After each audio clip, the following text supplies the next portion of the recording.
Um, we are gathered here today for this turnover. And I personally am very happy that the turnover has been so smooth.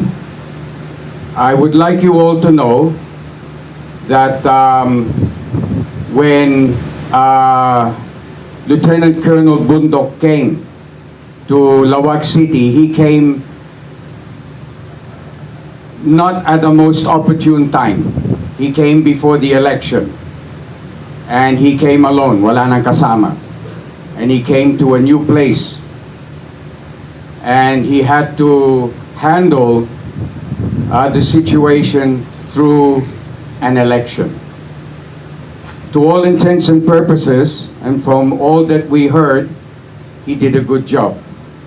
And this is the reason why the former governor and now senator, Amy Romualdez Marcos, and I agreed that Lieutenant Colonel Bundok should remain in the province and that we should not let him go.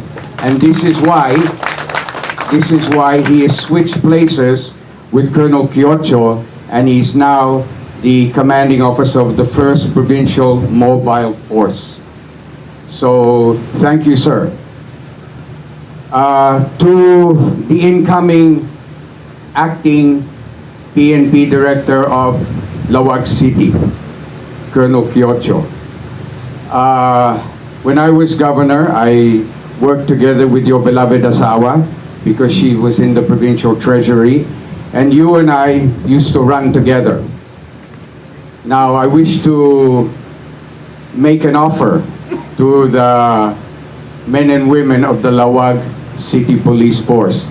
I would like once a month for you and I, together with the police chief, to run along Rizal Street to the bypass road, and then in formation, all of us run together with the PNP Laoag flag, chant and run 5K together, Apo.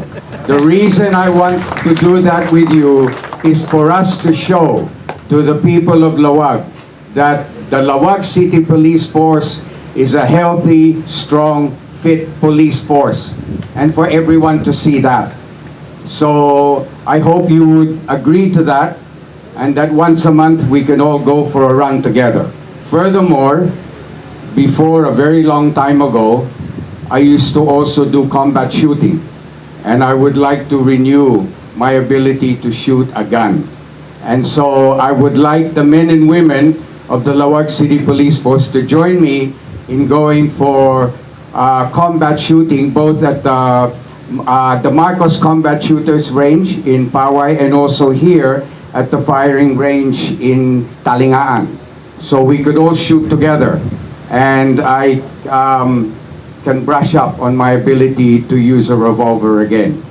Now, to all the men and women of the Laoag City Police Force, please understand that you are law enforcement agents.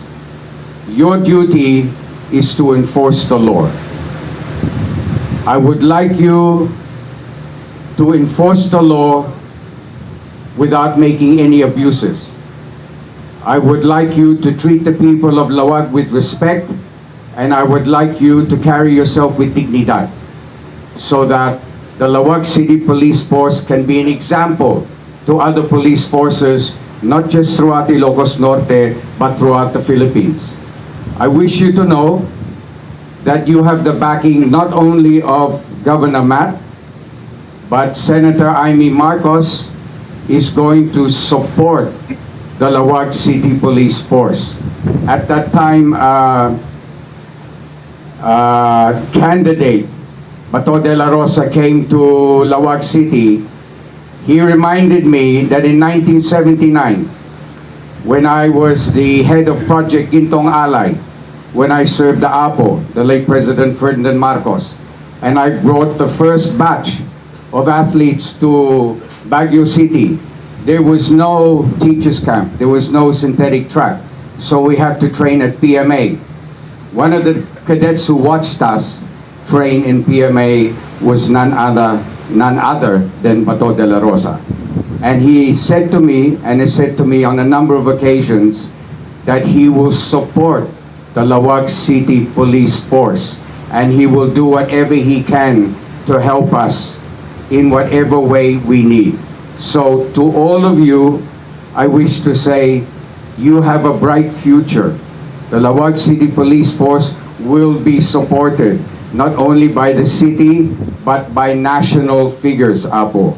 So to all of you, thank you for having this turnover, and I look forward to working with the men and women of the Laoag City Police Force. Thank you and good day.